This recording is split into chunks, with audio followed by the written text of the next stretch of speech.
We had absolutely no idea what we were doing, and we made it up as we went along. I need to become a politician. I was like, I'm sorry, what are you talking about? And where does everyone in this day and age start from scratch? You just Google it. And Johnny was like, that. So on the whole, we didn't kill each other and we're still married. So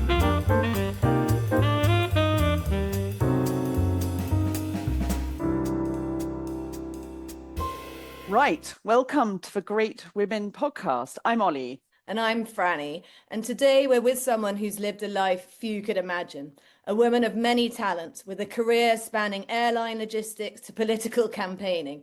We are delighted to welcome Felicity Mercer as our guest. Felicity knows what it means to live life in the public eye. The scrutiny, the pressure, the headlines. As the wife and campaign manager of former MP Johnny Mercer, she's seen the highs and lows of political life up close, including facing online abuse and personal threats. Since the election in 2024, she's moved on from politics and launched an award-winning business, The Dress Barn. This is a story about resilience, invention, and the power of owning your narrative. Welcome, Felicity. Shall we start with the politics? So back in 2015, you and Johnny chose David Cameron's Conservative Party, and it sounds like you only had a few months to get your head around campaigning. Can you tell us what running a political campaign actually involves? How much freedom did you have to formulate your own strategy? Or was it all really dictated by central office? okay. Well, first of all, thanks for having me. Lovely intro. I feel like I've got to live up to that intro now. So basically, in a sentence, we had absolutely no idea what we were doing, and we made it up as we went along.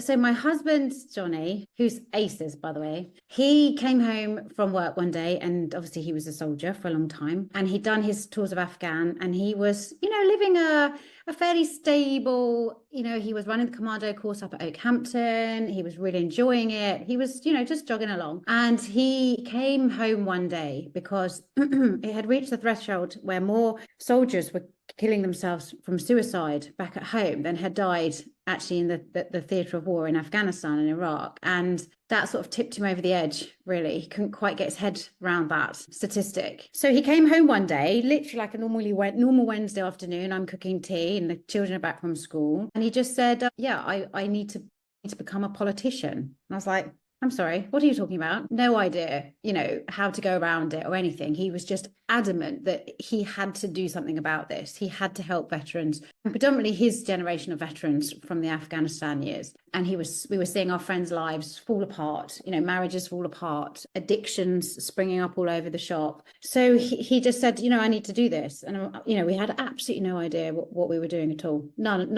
at all. We were the sort of people that were, we were happy with our lives. We were jogging on. We weren't plugged into politics, because we weren't particularly angry about anything. It seems crazy to say that now, but yeah, we didn't vote. We didn't really even know what party we would fall into. So we literally start from scratch. And where does everyone in this day and age start from scratch? You just Google it. So, we kind of Googled, how do you become an MP?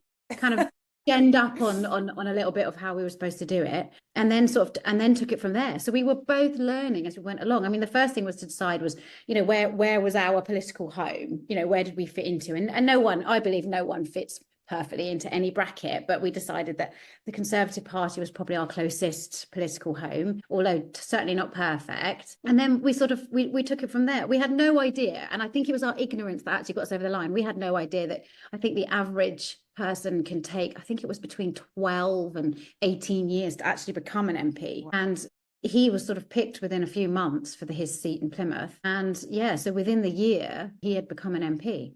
But we just made it up. And it was an interesting question what you say, did we have freedom? So we were in what was termed an unwinnable seat. What you do in an unwinnable seat is you get told by people from CCHQ, and CCHQ is a very strange institution. They're sort of a new set of 12-year-olds every 5 years. And they told us that it was an unwinnable seat and that he shouldn't bother with it. And if he helped someone in a safe seat, win their safe seat back, then one day he might be given a safe seat himself, if he does his 12 to 18 years or whatever it is. And Johnny was like, that. I haven't left the army just to, go and help someone else do somewhere in some place I don't know anything about. And you don't get paid when you're doing that, do you? Oh, God, no, definitely not. And you have to raise the funds yourself to campaign. So he said, no, I'm not doing that. This is about Plymouth. I want to help veterans. His regiment was in the Citadel in Plymouth. He'd been there all most of his adult life, apart from a few stints in Germany, etc. So he's like, no, this is about Plymouth. This is what I want to do. So he basically said, I'm sticking with my seat. I'm going to campaign in my seat. And if you won't help me, I'll just do it myself. To which some old bat then said, who do you think you are? And then Johnny decided it was time to leave. Got back on the train, rang me on the train and said, well, that was a waste of time. I think we can presume we're not going to get any help from CCHQ. We just need to get our boots on and do this thing. So the shoe leather. Yeah. And you know what? It gave us that level of freedom. And we realized that actually that probably is what got us over the line, because we didn't have to stand on anyone's doorstep talking some bullshit about George Osborne's long-term economic plan. We could actually just pitch up and say, how are you doing? What's it like living here? What's going on? You know, how are you feeling about your life? What could we do better? You know, what do you look for in someone that you elect to represent you? And we could just have normal conversations like normal people. And we found it the most unbelievably gorgeous experience, because we were knocking on doors where people were saying, oh, I've not had a Conservative candidate knock on my door for 30 years. And they'd invite us in for a cup of tea and we'd have lots of lovely chats. And it was just wonderful. And I think because we had no expectation on our shoulders, we were never expected to win. You know, it was tight, but he got there. We made it up as we went along completely, and just stuck to a humane point of view. It's like, we don't care if you normally vote red or blue or yellow or whatever, but, you know, we're giving you this to vote for if you're interested. Yeah, they were. So it was great. Was there a moment, Felicity, where Johnny and you sat down and he asked you if you were going to do this with him? How did that partnership come about? Or did you just say, if you're doing it, I'm going to do it with you? So he did and he always said to me, I would love to do something that we could do something together. So when he was in the military, of course, you know, I was a civvy, he was in the military, and there wasn't, apart from, you know, joining the choir and doing all those things, you couldn't really get involved. And because he was never going to be like a CO, I was never going to be the sort of CO's wife where you hosted all the other partners and things like that. So there wasn't much that I could ever really get involved with. And he always wanted us to do this together. So from the very beginning, he said, when he came home that Wednesday and decided he was going to become a politician, he did say to me, I need you to do this with me. The other interesting thing is that being in the military, you're not bred to stick out. You're part of a cog in just a very big machine. You're just a tiny little aspect of it. And it's all about the teamwork. Whereas asking people to vote for you, you know, you are literally standing on your doorstep like a secondhand salesman, selling yourself. You know, you're not selling mops, you're just selling yourself. But it's the same thing. You still need to stand out and be memorable. And I have literally no inhibitions whatsoever. So I can do that and talk to anyone in spades. Whereas for Johnny, the idea of that was absolutely terrifying. So I had to literally push him into it, like forcefully push him up the garden path and go, come on, you're doing this. Put your big boy pants on, let's go. So I don't actually think the campaigning thing to begin with would have been a natural fit for him. So he knew he needed that, my skill set there. I would have definitely needed a shove up the garden path. So Terrifying. I empathize. And I suppose, so it sounds like kind of working together was a great experience. I mean, were there bits that drove you completely around the bend? How did that work? Well, you know, like, you know, working with anyone, you know, there's always, you know, little bumps in the road. But on the whole, we worked together really well. It was a natural fit for a husband and wife team, because obviously I did his constituency officer and then I did therefore his diary, which meant that it was very handy, because from a family point of view, I kind of always knew what he was up to, or roughly where he was geographically any given day. For me, it was a really obvious job for me to do. So yeah, on the whole, it worked really well. I could also tell him, whereas other employees couldn't tell him, stop being such a baby, you need to go and do this, stop moaning. I could actually, like, you know, give her the metaphorical, you know, clip round the ear, like, get a move on, stop whining. So I think for a lot of ways, it was really handy. And we're just a good team. You know, we're very different. He's very cool. I'm very hot-headed. So, I mean, I couldn't do what he did because I would end up getting in a lot of trouble, but he's very moderated. He's very measured. Even when he's cross, he's very cool-headed. So yeah, we complement each other pretty well. So on the whole, we didn't kill each other and we're still married. So did all right. Did you have any sort of strict rules about kind of no work chat at home, or did it just all kind of no? We probably started off down that. Yeah, right. We're only going to talk about books and plays. Yeah, no. It was all work. It was all consuming. I can't tell you how all consuming it was. And again, another reason why I think the spouse aspect, and I am sad that that's now no longer allowed. worked incredibly well. I would not want him to have done the last 10 years on his own at all. It would have just been awful. He needed someone who knew exactly what he was going through to be able to talk about it and vocalize it and de-stress in a safe space. Every time sometimes you have to rant and rave. You don't necessarily mean it, but you just have to get it off your chest. I mean, if you'd done that with anyone else, it ends up in the Daily Mail. So you have to have that space, that safe person. And there were some really challenging times, I think, during Yes, this campaign. Can you talk about some of those and how you dealt with them? The biggest overall sort of holistic problem was actually facing up to the reality that our political system it's rigged for failure. It's rigged for division and anger and rage, and everyone's pitted against each other. And it was a sad realization to realize that actually our democracy, which is, the jealousy of the world all round, that we've got this amazing democracy, to actually find out that when you're in the nuts and bolts of it, the whole thing is just such a failing system. I mean, you basically have to get your agenda through, you have to eat a lot of shit from the whips. And that's just something you just have to get comfortable with. You just have to know that you're going to get a lot of abuse for it. But the reason you're doing it, nobody knows why you do it, but you have to do it. Otherwise, all the stuff that you've lined up in your constituency, whether it's better schools or a new hospital wing or this or that will all just get taken away if you don't vote with the whips. So it's all on a quid pro quo, tit for tat. It's coercion, really. Yeah. It's all based on coercion, and it's horrid. It's horrid to realize that. So there was that challenge. And then the other side of it is because the public don't really understand, and I'm not saying this to sound patronizing, it's just if you haven't lived it or done it, you honestly don't realize it's just the amount of abuse you get. To do a job like this is, I mean, I've been sent a nappy of human feces in the post, and not to my office address in Westminster or my office address in Plymouth, because all of that gets screened. It came to my home address. So someone found my home address and sent me human shit, which was fun. Nice. And did the police take that seriously? Oh, yeah. The police have always been amazing. I'm a big fan of the police because when I needed them, they were always there. And yeah, the nappy incident was in my kitchen, and it was addressed to me. It wasn't addressed to Johnny, it was addressed to me, which I found very strange. And when I opened it was quite funny, because when I opened it, I said, "Oh, it's," and I was so shocked. I just went, "Oh, it's shit." And Johnny was like, thinking I was talking about, "Oh, I've got a bad letter or a bill or something I didn't want." And he said, "What do you mean?" I turned to him, I said, "No, it's literally shit." So he then geared himself into action and grabbed it off me, went outside and sort of put it on the grass. Luckily at that time we didn't have our puppy, otherwise she'd have tried to eat it. So he chucked it on the grass. We phoned the police, and then before you know it, you have the local police coming by to see if you're okay. You've got the detectives that are put on the case to find out who sent it.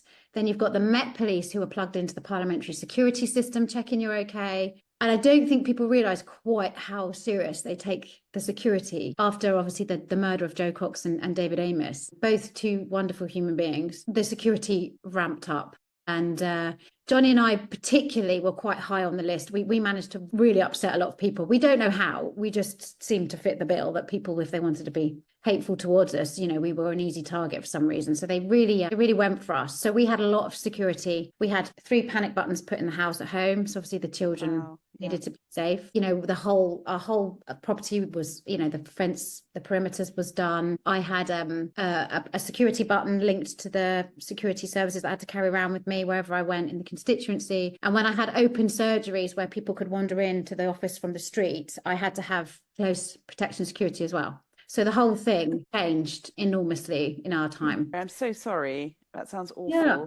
Well, no, you get used to it though, bizarrely. You just get used to it. We expected, there was a level of shit that we just expected, bizarrely. And I think politicians going into it now will expect that too. It's really sad. It's a really sad place to be. Did you find it demoralizing when you're putting so much of your life into trying to change things for the positive, only to have so many people, some veterans even, sort of on the hate wagon? I found it demoralizing for Johnny. I found that everything I did, and it accumulated in Twitter, which was fab, everything I did was to protect him. He put his everything into this job, everything, for Plymouth, for veterans, for anyone that reached out for help. He would do anything. He's got a heart of gold. He'd do anything for anyone. For me to hear people, and for his children to hear people call him a wanker who've never even met him and know nothing about it, you know, call him a sort of a typical politician when he was anything but, just got my mama bear juices going. Really protective. Like, that's what I found out about myself, how protective I would be over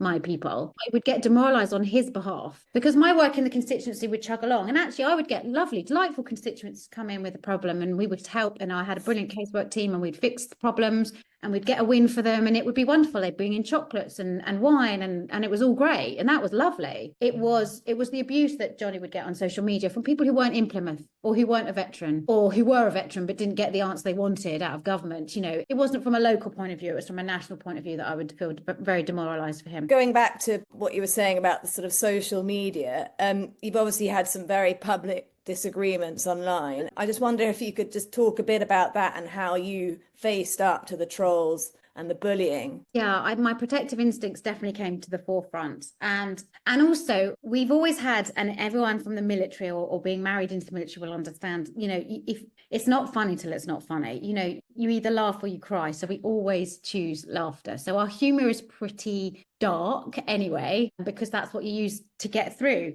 That's what you use to get through when your husband or your wife is out in Afghanistan. So that was always our natural home, was to use humor. When I was on Twitter, it was just an obvious way of doing it. And to show people that, you know, on any level, even if it's public or not public, you know, if you get abuse, you can turn it round and laugh it off. You know, these people don't know you. You'll never meet them. You'll never see them. They're obviously very angry and you kind of feel sorry for them. And on the whole, Twitter trolls were so thick that actually it was such good fun because it was so easy. And it was just a brilliant way of just trying to kind of like stand up for ourselves, really. And I could say all the things that Johnny couldn't say. And the public disputes came really because I don't agree with people inciting hatred against politicians. On the whole, politicians are good people doing what they think is the right thing. And yes, you always get wrong-uns, but you get wrong-uns everywhere. But on the whole, they don't deserve this level of abuse. And what that will mean is that good people won't want to come forward and represent because of all the abuse they'll get.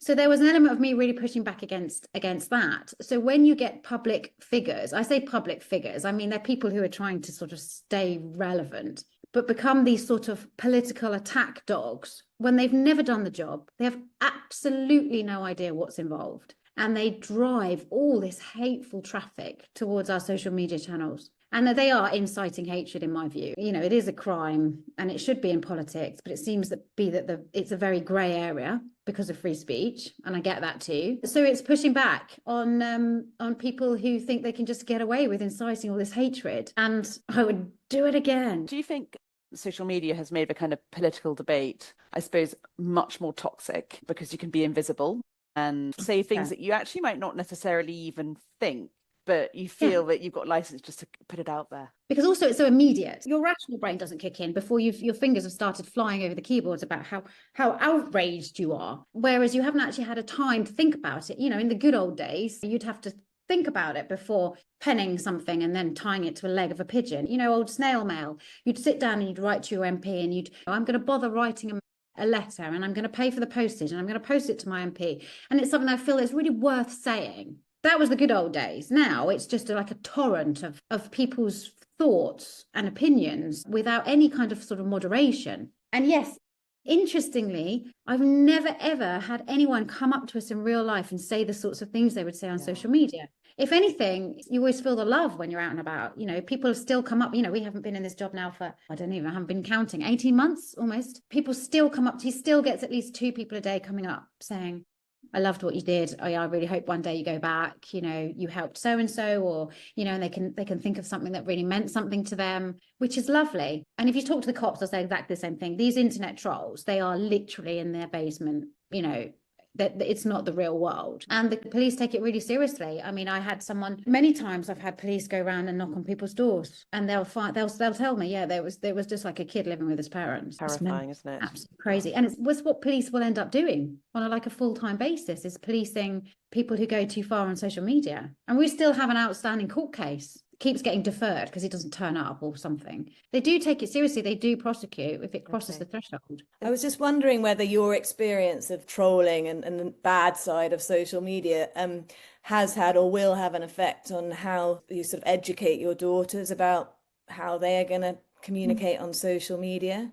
It's interesting because what this has taught them is a huge amount of resilience. Social media, unfortunately, love it or hate it, is a part of our lives. And I'm not a parent that says, we'll keep them away from it. Because if you keep them away from it, they're not learning how to use it correctly. And they're not learning that resilience that you are going to unfortunately need. And it's a really sad, if I could go back to the old Nokia brick phones and then call it a day, I'm on that camp. All this stuff is great for a lot of things, you know, in terms of business and this and that. But actually, I miss the good old days where it was all a lot more simple.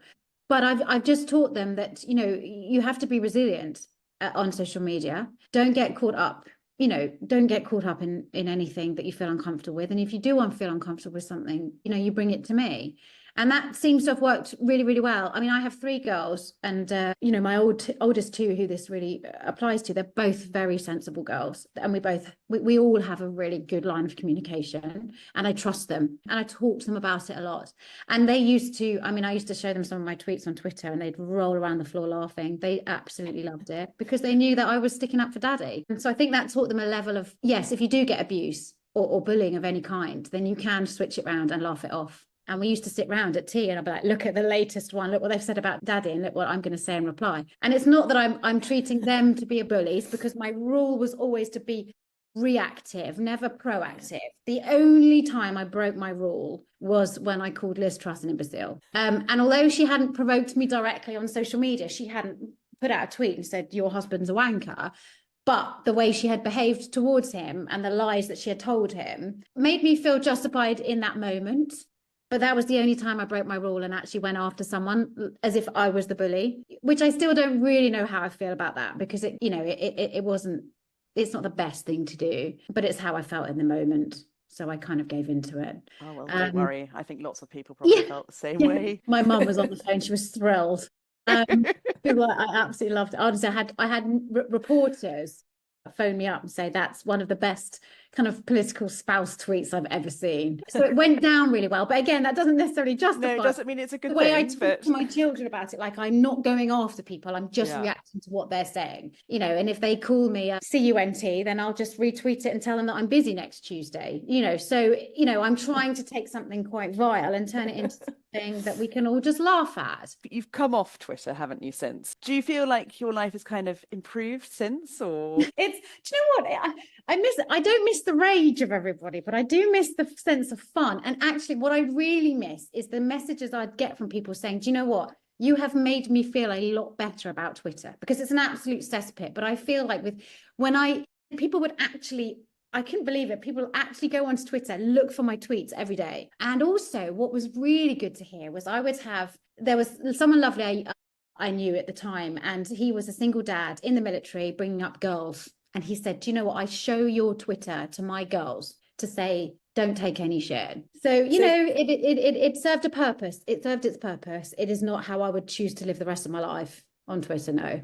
And what about life in politics? Do you miss anything about that? That's a really hard question. That is a really hard question, Franny. It must be two-sided. Totally two-sided. The one that wins, I can tell you, the side that wins is the side of not missing it. Yeah, 100% that wins, hands down. I don't even know what I miss. It's like I just get this funny kind of nostalgic feeling about it, like it was a different life, like it was a different time. But there are elements of it that I miss. I miss all those people that would come into our office that we could help on their sort of day-to-day lives. Because I worry that the bigger picture, and this is the worry I have for Johnny, that in the bigger picture of things, time move on, governments move on, and all of your work gets undone in the bigger picture. You know, your legislation gets undone, it all gets undone.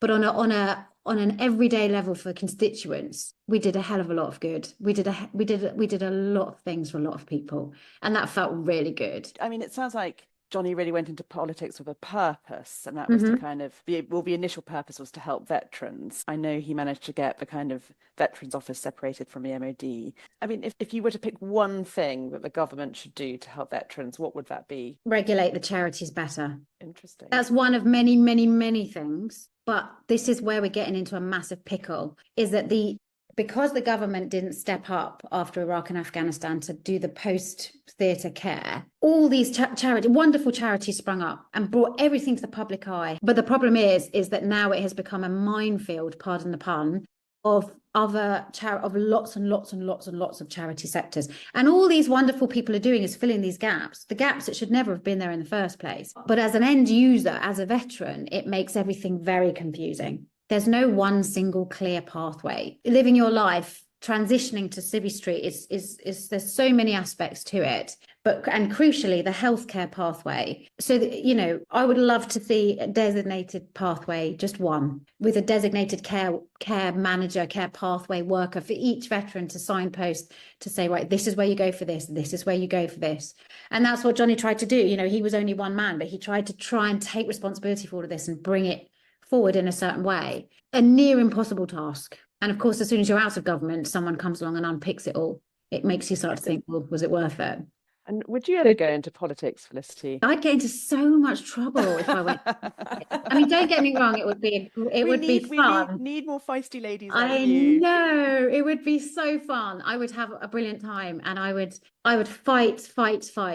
But I do think I'd get into a few scrapes. Could you talk to us now about how you transitioned from politics into what you're doing now and what you are doing now, and how different it is? So I didn't overthink it. I think that's always the key in life. Don't overthink things. I just didn't think I had it in me that I could actually just go and sit down and put my feet under someone else's desk. It would have just not worked. I just don't think I could have conformed. So I thought, do you know what? My only option is I've just got to do something that I really, really want to do for me, and something that will inspire my girls as well. So I trained as a wedding planner about 15 years ago. And obviously when I then met Johnny and moved down to Plymouth, and that sort of fell by the wayside. So it was something that I had in the back of my mind to go back into. Not wedding planning as a whole, because that's changed a lot, because obviously the rise of the internet and everyone has access to suppliers for their own weddings and they want to plan it themselves. So that sort of industry's changed. But it was, I wanted to go back into the dresses. And my best friend, who was my maid of honor, also is a seamstress. So we kind of teamed up. She also worked in Johnny's office with me. So she also lost her job at the same time. And I said, I'm thinking of doing this. What do you think? And I persuaded her not to overthink it, and her husband not to overthink it. We just went for it. Because we were working for a member of parliament, you're on this sort of, it's like being a civil servant. You get this sort of payout. However long you've been there, you get a certain payout. And it's not huge, but it was enough. It was a few £1,000s. It was enough for us to think, right, this is money we haven't accounted for. We weren't really expecting it. Let's pool it together, me and Jackie, and get this thing off the ground. And we thought we would just go for it. And we found the most perfect barn. The landlord, the farmer who owns it, happened to be a dad at my children's school. So that was amazing. So we knew each other anyway. So he really helped us out, get the business off the ground, gave us some money off the rent to get us going. And so it's almost like the universe was just pushing us to kind of keep going.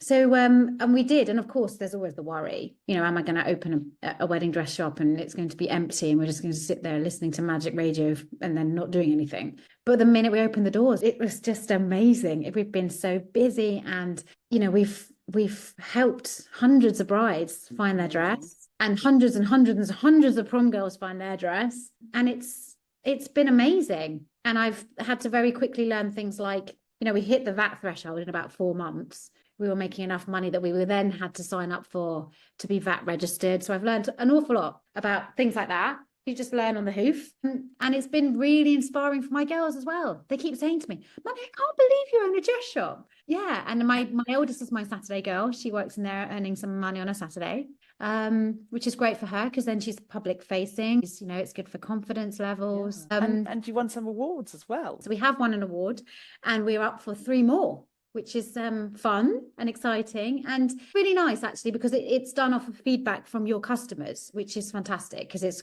straight from the horse's mouth. So yeah, it's the whole thing has been, just feel like we can breathe, we can breathe again. I mean, obviously Johnny hasn't stopped doing veterans work, but obviously now doing it in the private sector rather than the public sector is a different type of work for him. But the same, he'll still always do everything he can to help veterans. And he's just loving spending time at home. And my girls are loving having him at home as well.